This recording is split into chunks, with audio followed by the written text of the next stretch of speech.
on water conservation. Good morning, ladies and gentlemen. The webinar has appropriately been labeled the Smart Water Sustainable Future.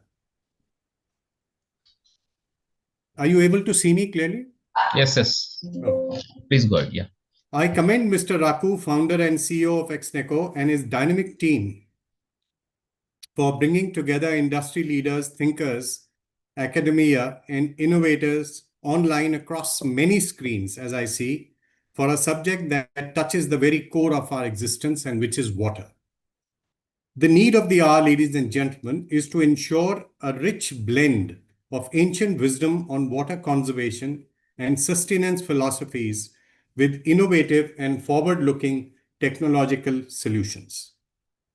I request you to reflect on a simple truism, which is that water is not just a resource, it is the very soul of our nation, as has been seen from times immemorial and also across all civilizations without exception. For millennia, our civilizations have been built around rivers and have flourished around them. Indians have worshipped water through the ages as a purifier, healer, and provider. From Indus Valley's intricate drainage systems to the tanks of Hampi and Baolis of Delhi, India has always been a water-conscious civilization. In Rig Veda, water is called Apo Devi, the divine mother. Our rivers are not just names, they are goddesses. Ganga, Yamuna, and Saraswati are just a few names which you all know. The Kumbh Melas performed on river banks every 12 years are the largest peaceful human gatherings on earth, symbolizing the spiritual magnetism of water. Even today, in villages across India, elders perform Jal Pujan before sowing of seeds and the harvest, a ritualist reminder that life begins where water is honored. Yet, as we modernize, we must not sever this sacred bond. Instead, we must blend tradition with technology and indeed spirituality with sustainability. In the old Mesopotamia, a historical region which was located in West Asia, the Tigris and the Euphrates rivers were lifelines. The natives engineered canals and reservoirs as early as 6000 BC, not just for survival, but as acts of reverence and stewardship. Ancient Egypt, as you all know, revered the Nile as the heartbeat of their civilization. It wasn't just a river, it was a divine entity. In China, the Yellow River, also known as Huanghe, and the Yangtze were both feared and worshipped.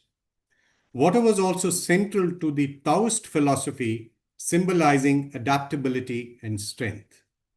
The beautiful philosophical words of Laozi from those times touch a chord, and I quote here: "Nothing in the world is as soft and yielding as water, yet for dissolving the hard and inflexible, nothing can surpass it."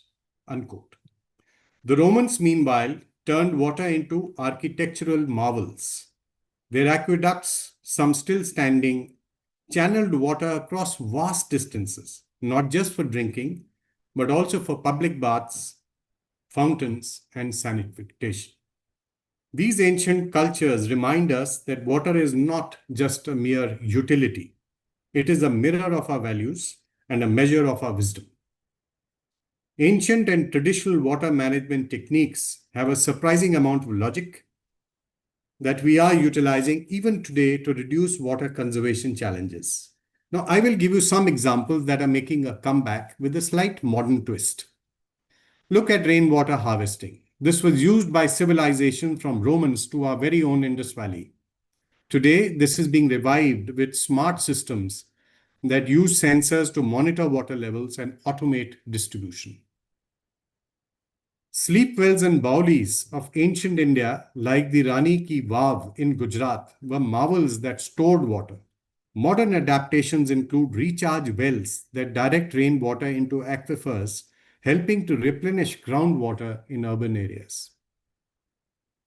Kanats and underground channels were used in ancient Persia scheme of things for transporting water from aquifers to settlements, and they used gravity. This concept is being reimagined today in regions through underground pipelines. Why? Because they reduce evaporation and reduce energy use. The Incas of pre-Columbian America had mastered the technique of terracing. This prevented erosion and helped in retaining water on even the steepest of slopes. The urban planners now use terraced gardens and green roofs to manage stormwater and promote urban agriculture. Now, small earthen dams were used in ancient India to slow water flow and recharge groundwater. Today, check dams are being built in rural areas to support agriculture and prevent soil erosion. Ancient communities, as you all know, use sand, charcoal, and gravel to filter water. Combined with smart irrigation systems of today, these very techniques are helping to retain soil moisture and reduce water wastage. Likewise, innovations like solar-powered desalination, floating wetlands, and water-positive buildings are modern expressions of ancestral wisdom meeting futuristic vision. Thales, the pre-Socratic Greek philosopher, famously said, and I quote again, "Water is the principle of all things," unquote. Indeed, as we can see, water is not just a resource, it is the soul of the nation. Water is not only essential for life, but it is also a driver of economic prosperity and national security. Many strategic thinkers are of the view that the wars of the future will not be fought over oil, but over water. Already, 11 of 17 most water-stressed countries are in the Middle East and Asia. Even India is facing water stress. In such a context, treating water as a strategic national asset is not an option. It is an imperative. Now, while 70% of the Earth's water is water, please be reminded that over 97.5% of that is salty and land, and it is locked in the oceans and the seas. Only about 2.5% of fresh water, and out of that also 70% is trapped in glaciers and polar ice caps. 30%, of course, resides in underground aquifers, and therefore net, what we get to use as so-called fresh water today is less than 1%. And this is in rivers, lakes, and the atmosphere. Therefore, it is no surprise that currently 2.4 billion people worldwide, out of a population above 8 billion, are facing water scarcity. The projection for population under stress by 2050 would be more than 5 billion. Now, coming to India's own water challenges.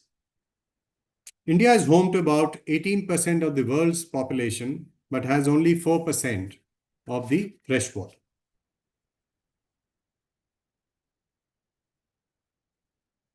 Water requirement for agriculture, industry, domestic use is expected to rise in India by 20 to 30% by 2050.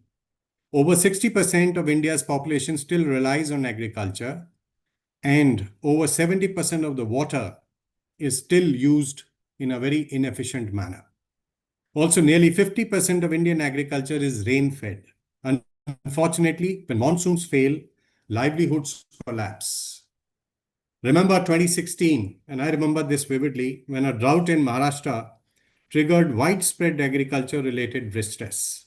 But the turnaround began when the Jal Yukt Shivar Abhiyan that rejuvenated dried rivers enabled farmers to harvest again. Water, therefore, quite literally revived hope.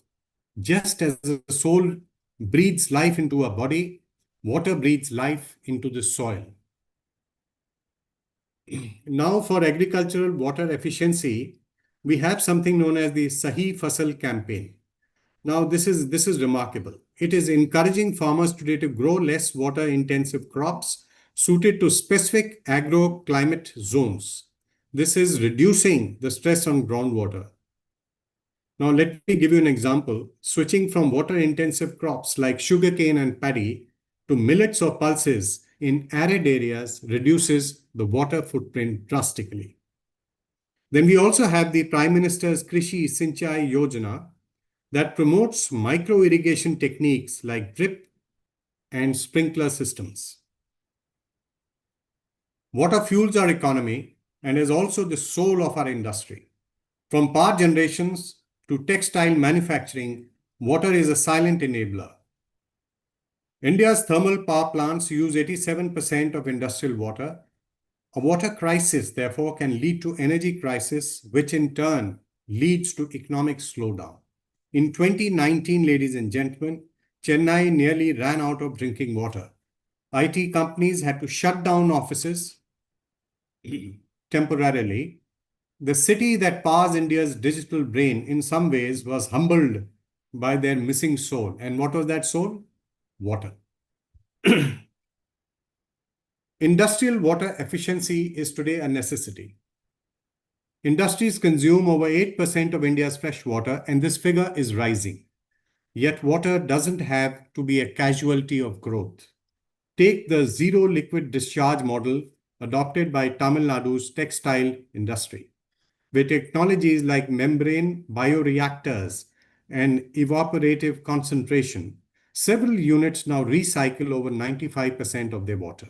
Companies like Tata Steel and ITC are implementing zero liquid discharge systems, ensuring that every drop is reused and recycled. Smart meters, IoT sensors, artificial intelligence-based leak detection, and real-time monitoring are truly revolutionizing how industries manage their water usage. JSW Steel's plant in Vijayanagar, for instance, treats nearly 30 million liters of water per day for reuse. Now, water also reflects human dignity and the soul of public health. Why I say this? Clean water provides for dignified living. In rural India, girls used to drop out of schools due to lack of clean toilets or water access. The Jal Jeevan Mission is a revolutionary model not because it builds pipes, but because it restores dignity by ensuring tap water in every home. A true example, really, of water empowering lives. In industry, water-efficient technologies have helped reduce operational costs and improve ESG performance. In urban settings, decentralized sewage water treatment and grey water recycling are becoming the new normal. If we manage it wisely, water can fuel a sustainable economy, an economy that is inclusive, climate resilient, and forward-looking. So, ladies and gentlemen, all is not bleak. With inspired leadership and global collaboration, the tide can turn. Take Singapore, for example, a nation with no natural freshwater sources. Yet today, it recycles over 40% of its wastewater through cutting-edge innovation like the water plants. Israel is again an example which reuses over 85% of the wastewater, which is highest statistics in the world. Most of it is reused for agriculture. They have mastered advanced technologies like drip irrigation, along with remote sensing. Barcelona, Singapore, and Amsterdam use Internet of Things sensors to detect leaks, monitor use, and optimize water grids. Rainwater harvesting, ladies and gentlemen, is sufficient if used logically to meet 40 to 60% of the urban demand, provided, of course, it rains. In India, startups like Swajal are using AI and IoT to manage rural water supply. We Got Utility Solutions are managing smart water meters for homes and buildings. Indra Water is providing modular solar-powered wastewater treatment units. Bosun Whitewater recycles grey water for non-potable use in apartments. And OCO Water offers smart water purifiers on a subscription basis.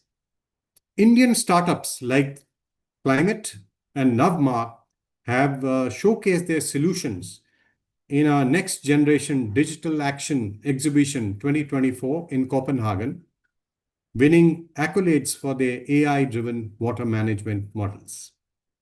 Startups, therefore, are indeed the heartbeat of water innovation. Whether it's the Uravu Labs, which extracts drinking water from air using solar energy, or FluxGen, enabling industrial water audits via artificial intelligence, they are really leading with a purpose. Platforms like Atal Innovation Mission and Invest India should nurture this ecosystem, as no transformation is possible without money. And as we know, no innovation can be achieved without these startups. Green investments in water are on the rise, with sovereign green bonds, venture capital funds, and climate finance targeting the sector. India's urban population is set to cross 600 million by 2036. To support this, smart cities need smart water infrastructure at the earliest. As India urbanizes at breakneck speed, we must embed water intelligence into the skeleton and heart of our cities. Smart water grids and pervious pavements that recharge groundwater, along with rooftop rainwater harvesting with IoT integration, is the need of the hour. Aquagrid of Hyderabad's Knowledge City is one such illustrative model that needs to be noted and scaled up. One other example that I can quote is from the city of Indore, where sensor-based monitoring has reduced non-revenue wastewater by 20%. Surat's integrated stormwater and sewage reuse system saves 400 million liters a day. These smart infrastructure reduce water stress, improve the quality of life, and enhance climate resilience. The Amrut 2.0 and Jal Jeevan Mission schemes further aim to build robust and inclusive water infrastructure, especially in Tier 2 and Tier 3 cities.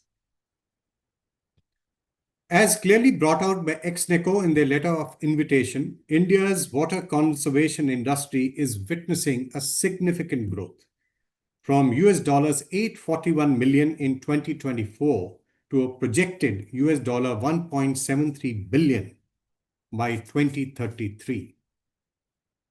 This isn't just a statistics, it is a signal of both the pressing need and emerging opportunity. India must adopt a water circular economy based on the principles of reduce, reuse, recycle, and recharge.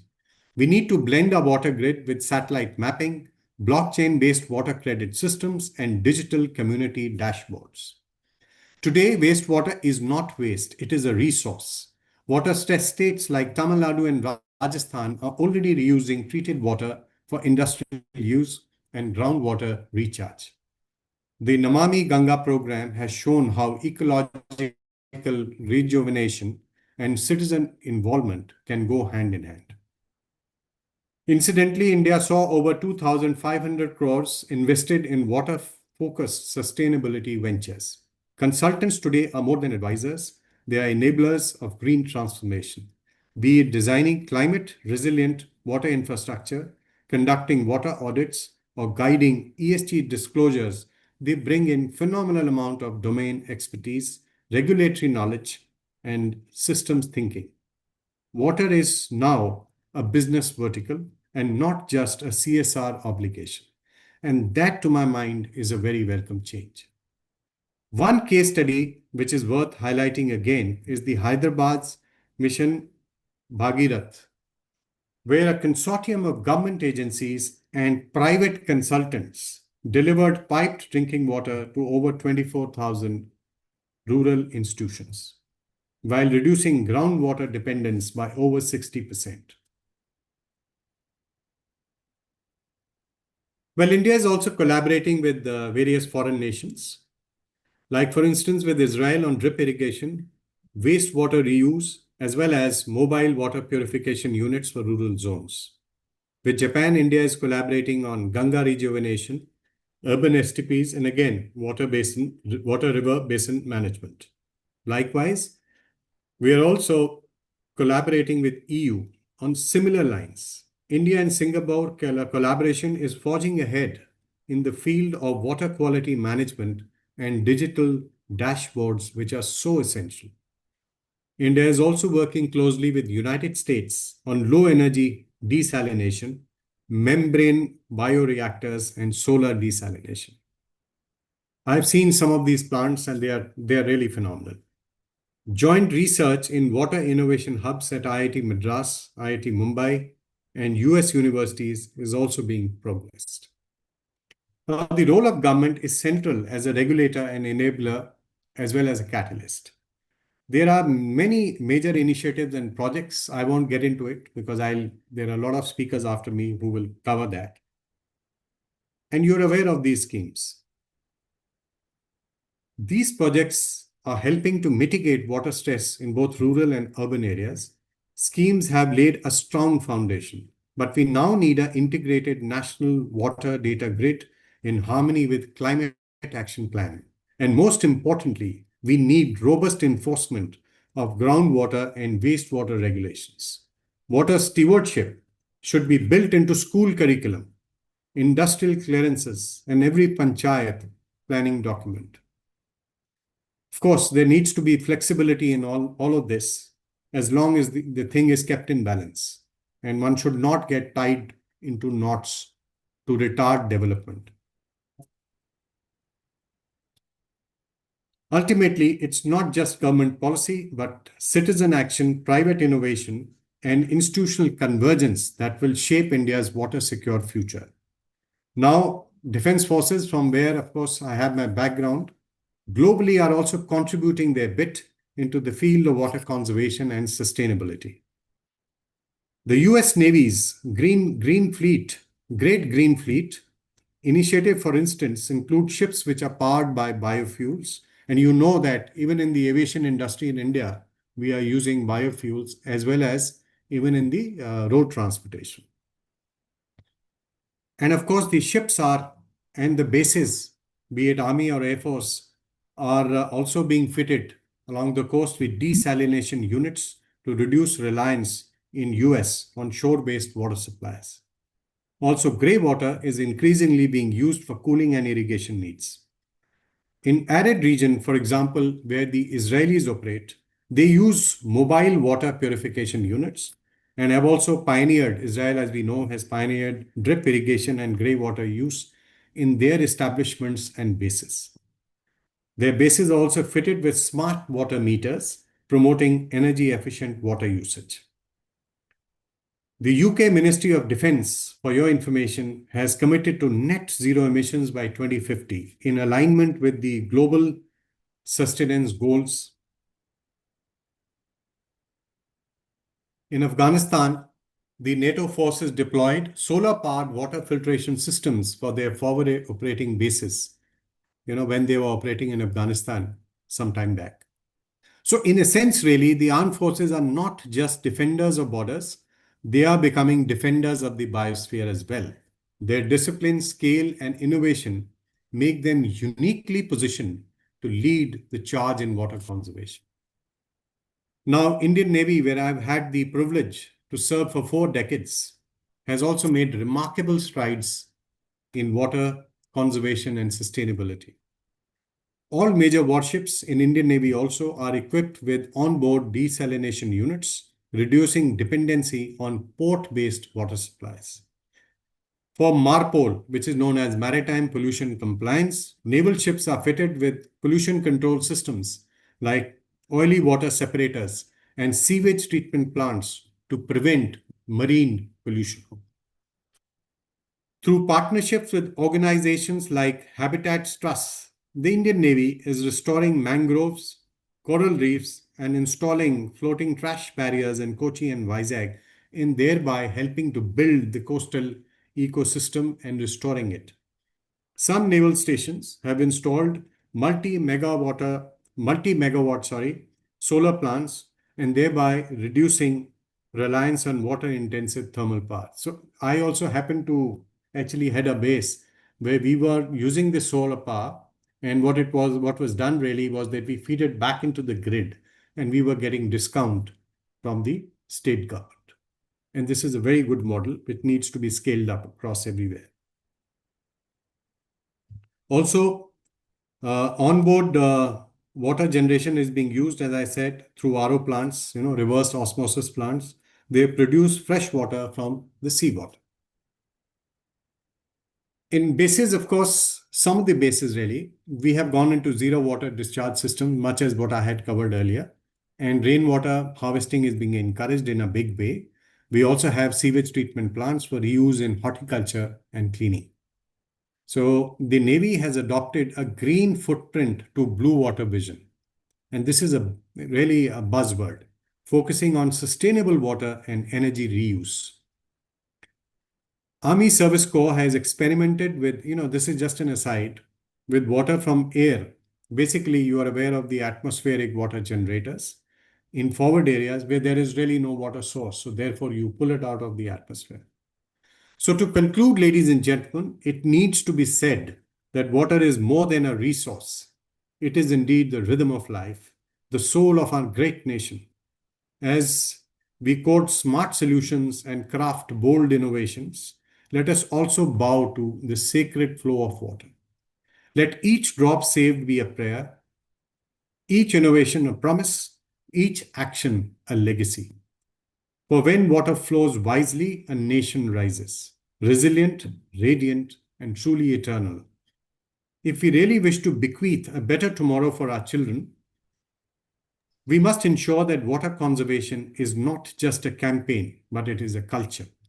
Let every citizen be a water sentinel, every government encourage water innovation, and every leader become a guardian of our liquid legacy. Please note that in every drop of water lies not just life, but also history, hope, and the future. Thank you, and Jai Hind. I think I finished in 20 minutes. Actually, I was told by Shrestha to cover a bit on blue economy, but I think I'll give it a pass this time because you are on a very tight time schedule and maybe cover it in some other